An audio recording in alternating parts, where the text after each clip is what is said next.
মারে গিয়ে তিনি সকলের রক্ষাকর্তা। তাকে মারবে পুতনা।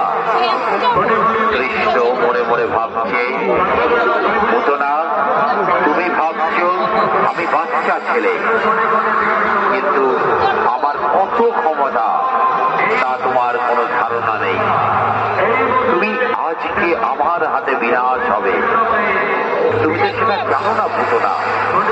তবে দেখো পুতনা, আমার কত শক্তি, আমার কত ক্ষমতা।